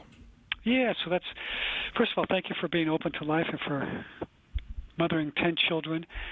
And don't, although they're not practicing Catholics now, don't give up on them for sure, because your prayers, your sacrifice, your fasting can really help them come back. And someday we pray that they will. Now, as far as how to talk to them, there are a couple of different things. The first thing is you want to keep the relationship going without affirming what they're doing. And so that's a balance, because you want to affirm and love them without being accepting of what they're doing if they're doing something that is sinful, like contraception, or if he goes forth with the vasectomy. Now, specifically, if they're asking you for advice, then that's a good position to be in. If they're not asking you for advice, then you have to be careful in your position as the mother or grandmother not to offer unsolicited advice, because sometimes the relative is not the one that they seek to accept advice from. So that's kind of a judgment call there. If you think there's an opportunity, of course you take it, but you have to be very careful and diplomatic, again, without giving your approval to what they're doing. So if they do ask for advice, then, and they're not practicing Catholics, you can just say, do you want to have a conversation about it? And then you can ask them if they want to talk about what the Church teaches, and if they're open to that, then you should be well-versed in what the Church teaches and be well-versed in Humana Vitae, and even offer to give that to them and have it on hand, and tell them this is only a 16-page document. It's not that hard to read. It won't take you that long. Why don't you read it and see what you think? That's one thing. The other thing you could do is you could hand them Janet Smith's tape, Contraception, Why Not?, which can be very, very persuasive. Or you can get some of the great Catholic Answers materials that were just mentioned by Trent Horn, and the other document supporting Humana Vitae. Those can be really good coming from someone else.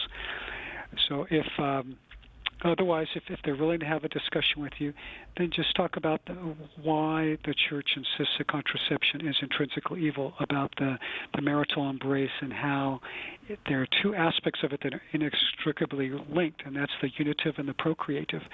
And with contraception is an attempt to separate those two, and that what it really does is it destroys the whole meaning of the marital act, and you're going against God's design. If they don't want to talk about Catholic things, then you can just present them more of a natural law argument. Or if they've drifted away from the Church and maybe gone more to a Protestant congregation, you can talk about the Bible and how the Bible has plenty of passages that support life and that can be used to oppose contraception and certainly a sterilization. And with the sterilization, you can talk about a very practical thing. You can say, this is such a permanent thing. Why don't you give it some time and pray about it and read about it and at least hold off on doing that very permanent thing, because you might regret it later, and that you're mutilating your body for a reason that is not because because you're ill, and the physician should understand that we don't do unnecessary procedures to damage the body when there's not a disease to be treated. And you can point out quite frankly that fertility is not a disease to be treated. Fertility is a gift that can be co-managed by us with God, but not a disease to be treated. So those are the tactics and the strategies I would take, but again, always being humble and never coming at it from don't lose your temper, and remember that we're here not to win debates, but we're here to win souls for Christ. And remember to be in it for the long haul and keep sustaining that relationship and keep the prayer and the fasting going. Anonymous, if you'll hang on the line and Marie will get your digits, we'd like to send you a couple books. Inseparable, that one I mentioned before, it really is a beautiful book, and it might open some conversations up. 5 perspectives on sex, life, and love in defense of Humanae Vitae. But also Trent Horn and Layla Miller's brand new book, Made This Way. It's actually so brand new, it's not even out yet. It'll be out in a couple weeks, and I'd like to send you that. The subtitle of it is How to Prepare Kids to Face Today's Tough Moral Issues. If you'll hang on, Marie will get your numbers, and we'll send that off to you. We go now to, there was actually a caller who called and hung up, but asked the following question, if I may, Dr. Delgado. The caller asked, is it okay to cooperate with evil when you think it can bring about a greater good? For example, voting for a candidate who is pro-choice. So the short answer is yes, it is possible, but you have to look at this very carefully, because the whole concept of cooperation with evil is very important. To cooperate with evil means to somehow facilitate evil. And there's different types of cooperation with evil that we can discuss, and the first is called formal cooperation. And formal cooperation is when you agree with what the person is doing or agree with the evil. So that would be voting for a pro-choice or pro-abortion candidate because of the fact that that person is pro-abortion. And so you're agreeing with that, and that's why you're voting for that person. That would always be morally unacceptable and would be a sin objectively to do that. So that formal cooperation with evil is never acceptable. The other is called material cooperation, and that is when you don't agree with the evil. For example, you don't agree, you are pro-life and you don't agree with a person's pro-abortion views, but you're voting for the candidate for another reason. And here it all depends on the circumstances surrounding it. So let's say if there were 2 candidates and both were pro-choice, pro-abortion, then you picked the one who was least evil, you voted for that candidate. That would be acceptable if there were no other alternatives.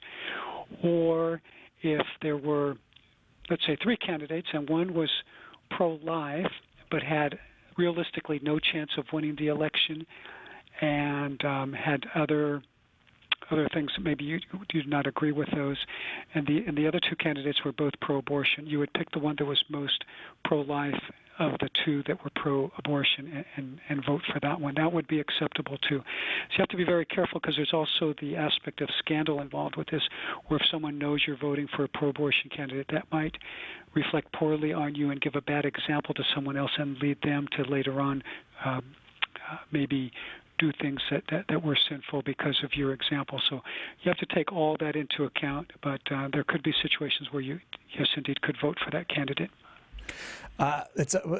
You'd love to give it just a simple answer in that, but it's not simple. I mean, the basics are simple. Like you can't ever want to forward evil. You can't cooperate in that sense. Like, oh, I'm going to vote for this candidate because they're pro-abortion and I'm pro-abortion. That's simply evil.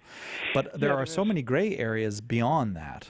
There are, and the other pitfalls of that I probably should mention just for completeness' sake is that you also cannot look at all of the issues and weigh them as if they're equally important. So, for example, if there's a candidate who's pro-life, but let's say has views on immigration that aren't always in line with the church's teaching, or maybe is views on gun control that differ with yours, and maybe there's kind of social issues that don't exactly agree with you, you can't sort of weigh them all together and say, okay, on balance, this candidate is not as good as this pro-abortion candidate because this pro-abortion candidate has a a better view on immigration or gun control or social issues, and is more in line with the church's teaching of the preference for the poor.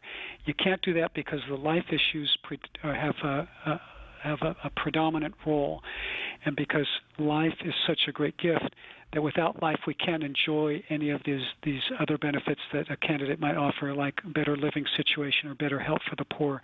So we really have to give priority to the life issues, and especially to the life issues, how they involve the vulnerable, and that's very important to keep in mind. A caller called to us. We were asking ourselves basically if we could think of any resources having to do with miscarriage.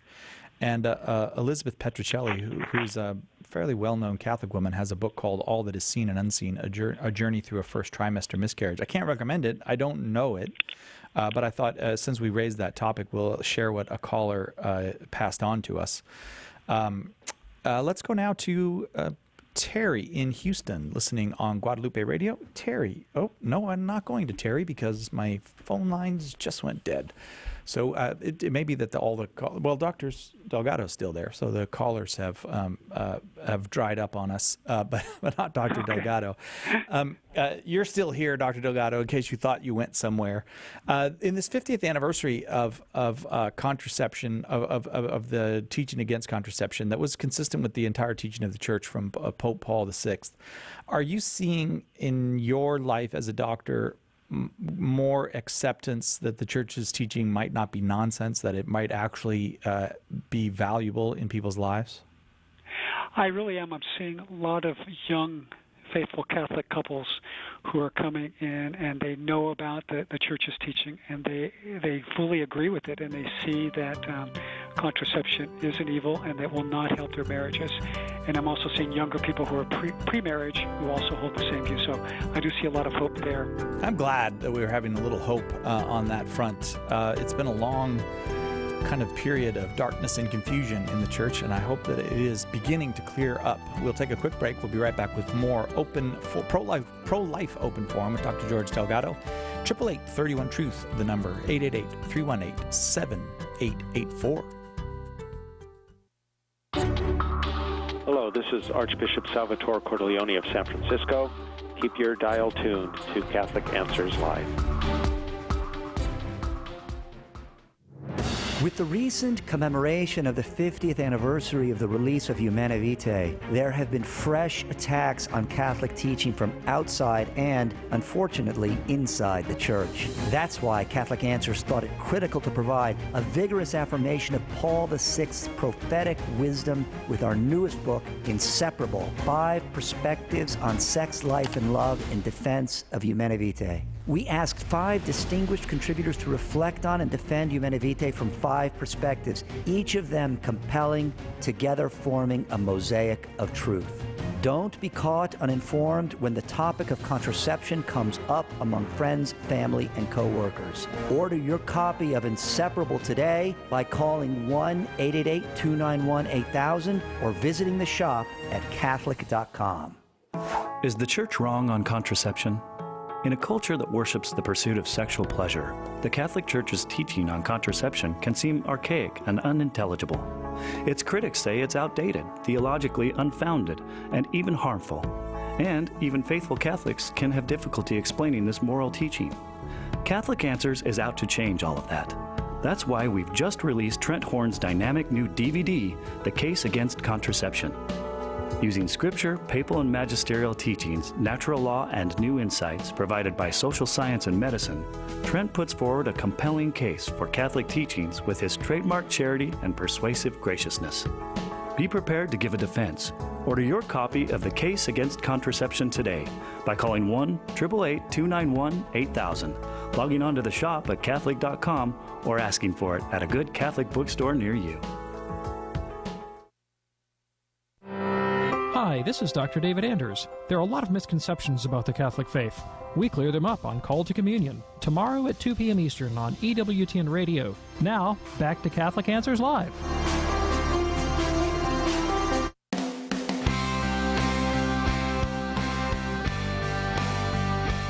Welcome back. Pro-Life Open Forum this hour on Catholic Answers Live. Dr. George Delgado, our guest, and Christian in Gainesville, Florida, listening on the Catholic Answers app is next. Christian, thanks for downloading the Catholic Answers app onto your phone. Your question for Dr. Delgado. Hi. Wow, I can't believe I actually did it on the radio. I'm a little nervous.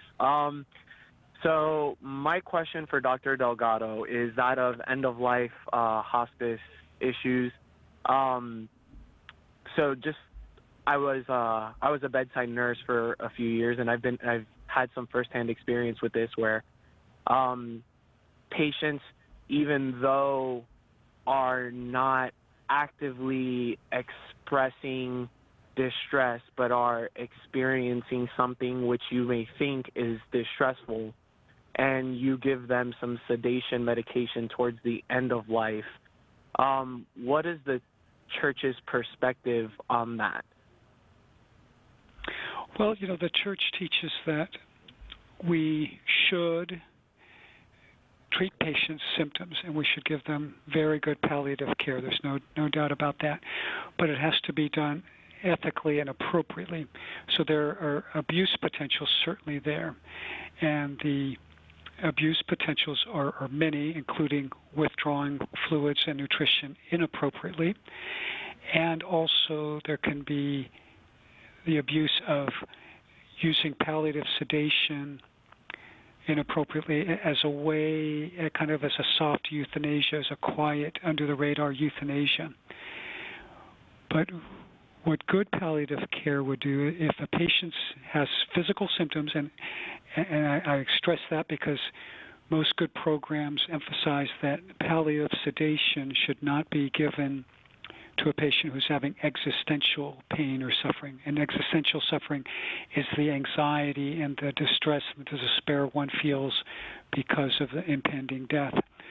But if there are physical symptoms like pain or shortness of breath or nausea, other things that are not controlled by the usual treatments, the usual medications, then there can be the use of palliative sedation. What palliative sedation would be to giving higher doses of opioids like morphine and benzodiazepines, Valium-type medications, to put the patient into relatively deep sleep so that the patient is no longer experiencing the physical suffering.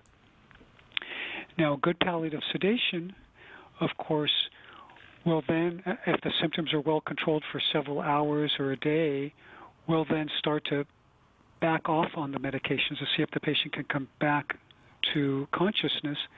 And so therefore the patient can be conscious, and because we value being conscious, we're still with the symptoms under control. And at that point, if the patient can eat or drink again, can eat or drink again. Or if the patient were requiring intravenous fluids would be continued even as long as they were not causing suffering in and of themselves. So with those parameters, with good ethical use, then the Church would definitely approve of palliative sedation, just like it would approve of any kind of treatment whose aim is to decrease suffering. And when there's no better treatment that can be offered, even if it's anticipated that there will be some risk of shortening the lifespan of that person. Does that make sense? Okay. Yeah, it does. Can I ask a follow-up question? Sure. Go ahead, Christian. Yeah. So is it ever licit to, like, let's say, for example, you're going to withdraw a ventilator off of someone, and you know that they're going to, and you can never know, but you have a strong indication that they will probably die within minutes, and you know that they may have some, airway edema causing some stress. Is it some distress or something along those lines? Is it ethical to preemptively medicate, or any situation at all where you are going to do something as part of the process that you think, like, can you preemptively medicate for something that you think will cause distress? Is that licit towards the end of life? Oh, absolutely. And in fact, it's not only licit, but it should be done. And so with our protocols, when we take patients off ventilators, and the ventilator, for all of you who don't know what that is, it's a breathing machine that breathes for a patient. There are times when a patient no longer desires to be on the ventilator because it's causing too much burden, or the ventilator, the patient can't really choose because the patient's not communicative, but we see that the ventilator is causing more harm than good.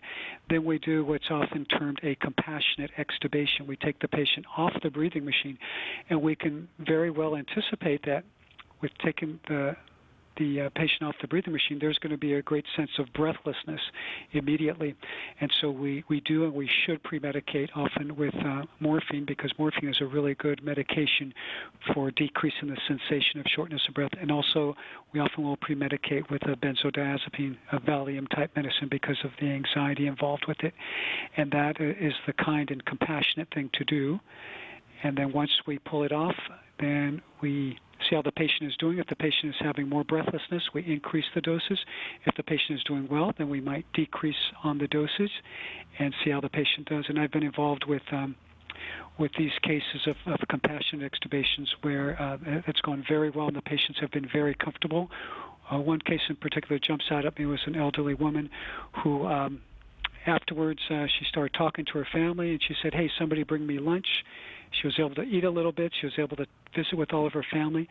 And then finally, about 20 hours later, she did pass away from her lung disease. But she was able to have that time without being connected to a ventilator to have some wonderful quality time to say goodbye to all of her family members. And that was a great thing, and she did not suffer because we did pre-medicate her.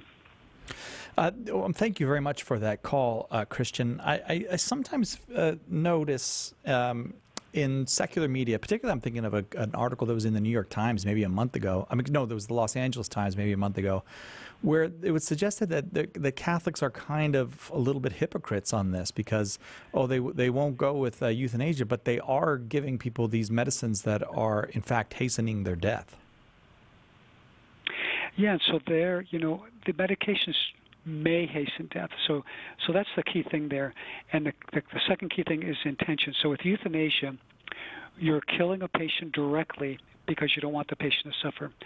With palliative sedation and other good hospice and palliative medicine treatments, what we're doing is we're giving a treatment that might have two effects. And I say might because there are some patients, when you control their symptoms, they actually live longer. And so we've seen that many times. But in the case of, let's say, palliative sedation, you have one treatment, the palliative sedation, whose intention is, again, to alleviate symptoms. There's a foreseen second effect that is not wanted, that is not desired, and that's that it may shorten the patient's life. But there's no better treatment. And the slightly shortening the life compared to alleviating symptoms that are very burdensome, they are about of equal magnitude. So in that case, we apply the principle of double effect, and we are able to morally choose that and go with that, as opposed to with euthanasia or with physician-assisted suicide. You cannot apply the principle of double effect because there's one action, and that action is either to directly kill the patient or the patient kill him or herself. And from that action then leads the supposed good action of alleviating symptoms. You're alleviating symptoms because you no longer have a patient who can suffer those symptoms. So you can see that it's not at all the same situation. So there's no hypocrisy there whatsoever. We go now to Kathy in Colorado, listening on AM 1060. Kathy, your question for Dr. George Delgado. Kathy? Oh, excuse me. I apologize. It's Kelly. Kelly in Colorado. I apologize. Are you there, Kelly? It doesn't. Neither Kelly nor Kathy is there. I'd like, if we can, I'd like to address her question, which she gave to the screener, just because I think it's something that's worth addressing. Okay. Now let me try her one more time here, Doctor. Let me see if I can get her. Kelly in Colorado, listening on AM 1060. Do I have you with us? Apparently not. Okay. So the question that she asked the call screener, which we can see on our screens, is, which is a greater evil, coat hanger abortions where mothers die, or abortions? So here I think this is somewhat a rhetorical question, of course, but that's why I wanted to address it. And the first thing is the whole premise of these, quote, coat hanger abortions. Dr. Bernard Nathanson, who was the founder of NARAL and who was one of the first abortionists in this country who popularized abortion and who aborted tens of thousands of babies in his career, later had a conversion. And he gave the historical account of the propaganda campaign that was waged in order to make abortion legal in this country. And he said that this whole idea about there being thousands and thousands of illegal back alley abortions, of coat hanger abortions, he said that those numbers were purely fabricated and pulled out of thin air. And so it was a big lie, first of all, that there were these thousands and thousands of coat hanger and other illegal abortions taking place, and that women were being maimed and damaged by illegal abortions. That just, it happened to a small extent, but it really was not happening on any scale that people were led to believe as part of the big lie of the abortion propaganda. Doctor, I'm going to interrupt you just quick while you're making your points, because I believe we do have Kelly on the line. I'm not exactly sure what happened. Great. But Kelly, are you with us? Yes. Can you hear me? We can, and we saw your question, and so I just read it to Dr. Delgado. You know what we'll do? I'll tell you what. Let's take it. Can you hang on for a quick second, Kelly? Yes. All right. We got to take a quick break, and then we'll reset, and you can address Dr. Delgado directly because it is a conversation we'd very much like to have. That's all right with you, Dr. Delgado? Sure. Take a quick break. We'll be right back after this on Catholic Answers Live.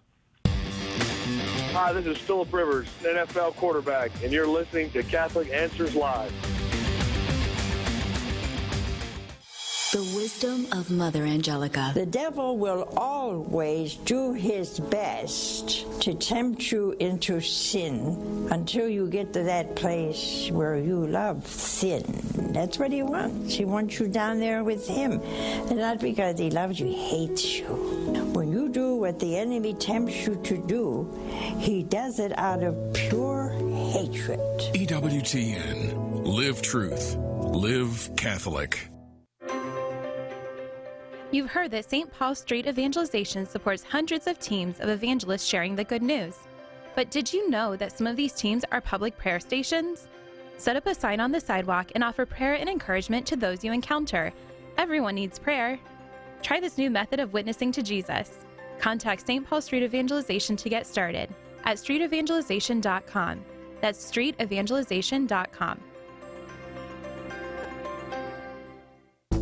Call now with your question. 888-318-7884. This is Catholic Answers Live. Welcome back to Catholic Answers Live. Dr. George Delgado is our guest. It's a pro-life open forum. We had a little confusion with the calls, and I apologize for that, with Kelly in Colorado. Kelly, the question that I gave the doctor is, which is a greater evil, coat hanger abortions, where mothers die, or abortions? Does that sum up your question, and do you want to give it a little context? Kelly, what happened here? Kelly, go ahead, Kelly. So I converted this last year to Catholicism, and admittedly, before I understood the Catholic faith, I was pro-choice, and something that just I still have confusion on is if the greater evil is allowing abortion to happen or allowing unsafe abortions to happen with coat hanger abortions, because it's just something that's so sad, you know. Okay. Doctor? Okay. Yeah, so Kelly, thanks. I'm glad we got you back. So what I was stating earlier was that we really have to put this in the proper context, and this whole idea of widespread illegal abortions and coat hanger abortions and women being maimed and damaged and hurt before abortion was legal, all that is really pure propaganda. And Dr. Bernard Nathanson, who's since deceased, who was the founder of NARAL, National Abortion Rights Action League, and who was one of the big forces in convincing Americans that abortion should be legal, he admitted that they all gathered together when they were planning their strategy. And although, of course, illegal abortions were taking place, I'll grant that, but they pulled this number of thousands of illegal abortions out of thin air. They totally fabricated it in order for the purpose of their propaganda. So I don't think that that's a good argument, first of all, to start off with. So I'll start with that premise. The second thing is just from an ethical standpoint, we can never approve of evil in order to try to get another something that we think is less less harmful. So, in other words, we can't support legal abortion because, well, they're going to get abortions anyway because we're formally cooperating with evil. And abortion is an intrinsic evil, of course, because it's a killing of an innocent human being, not to mention the damage it does to the woman having the abortion, in which she is victimized by the abortion medical complex, and she's put at risk of preterm delivery, and she's put at risk of breast cancer, of depression, increased risk of suicide, all of these bad things that happen to mothers who have abortions. So for us to formally support abortion because we want to decrease the chance of a woman going out and having an illegal abortion from an ethical standpoint really doesn't make sense because we're formally cooperating with evil. What we should do instead, the better thing, is to work to make abortion illegal and work to increase our support for women who will have illegal abortions. And I would suggest that the women who, in the future when abortion is illegal, who have illegal abortions, should not be prosecuted.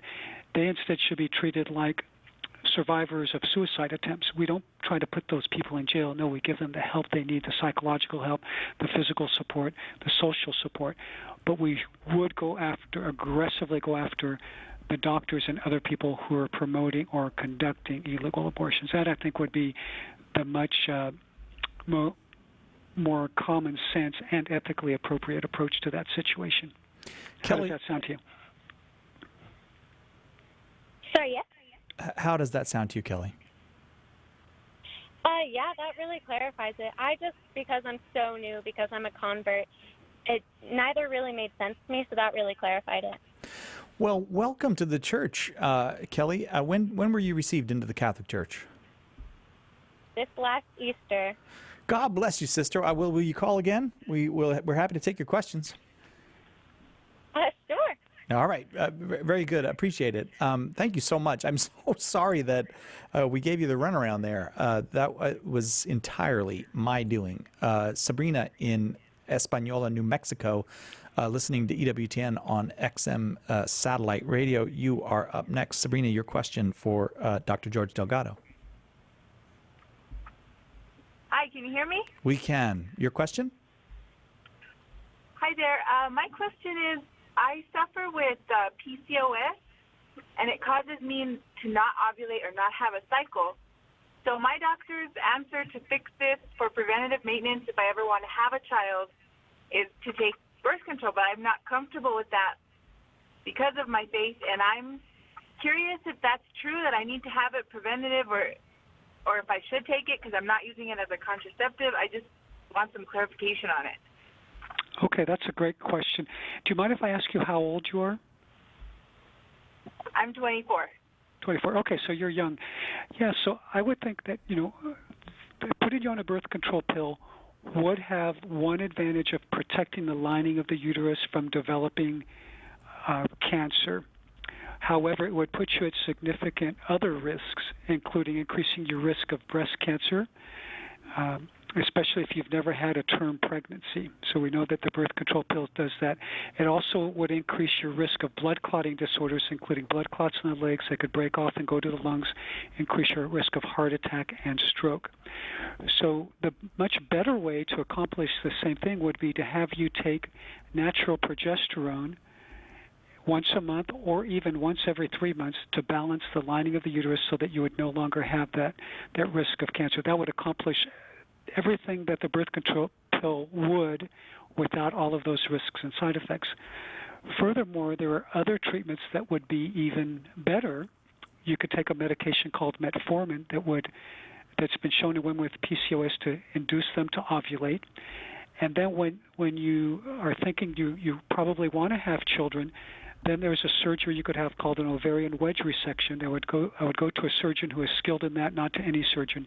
And that is the closest thing we have to a cure for polycystic ovarian syndrome.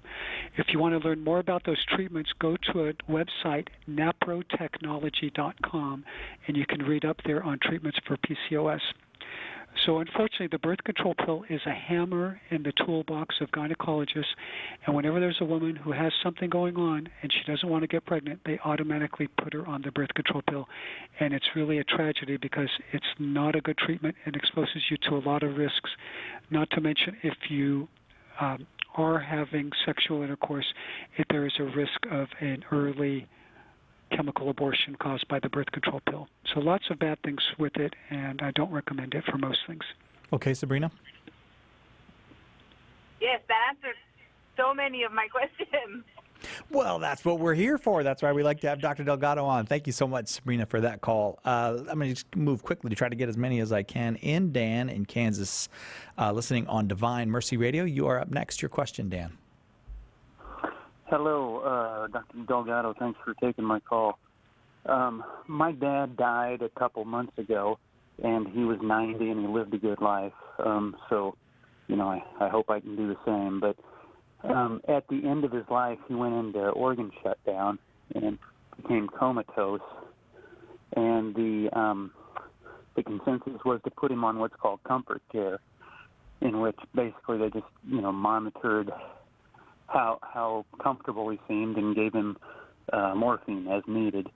And they didn't really expect him to last more than a day or two when he first became comatose, but it stretched on to, I think it was about 7-8 days before he finally passed away. And 3 or 4 days into that, it occurred to some of us family members that he wasn't getting any food or water. Now he's comatose, but no IV fluids, and we were, kind of concerned. Are we torturing Dad to death? Are we, is he dehydrated and he just needs a little water? We talked to the doctors about that, and they told us that that's just not standard part of comfort care. And these same doctors were with my dad through thick and thin, and were very good doctors, and made him live a lot longer than he should have. All right. So, Dan, you'd like some clarification. Just I'm running up against the clock. So you'd like some clarification from Dr. Delgado on that entire situation. Yes. Okay. Dr. Delgado? Sure. So if truly he were only going to live for a day or two, then it would have been fine not to give fluids and nutrition, because it would not have made a difference. So in those cases, we're not obligated. We're also not obligated if the fluid and nutrition is not going to be absorbed or assimilated, or if it's going to create a burden, which sometimes is the case. In your father's case, I think what happened was they guessed wrongly. They didn't expect him to last so long. So the best thing in retrospect, not knowing all the details of this case, of course, and not to cause any guilt, but probably the best thing would have been for the doctor to say, hey, he's probably going to last longer. Let's go ahead and give him some IV fluids so that he dies of his disease and not of dehydration. That would have been the best thing. And to say that fluids are not part of comfort care is really not correct, because fluids can give comfort, and we can give fluids in order to make people more comfortable so they don't suffer from any of the symptoms of dehydration.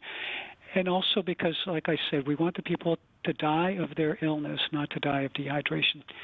So I think this is a case of them having guessed wrongly, and that's kind of unfortunate. But of course, not your fault or your family's fault at all. You're following the medical advice of people you trusted. Dan, what do you make of that? Well, I don't know. That's kind of what we were afraid of, and as you say, doctors are human just like us, so I think they were doing the best they could, but just.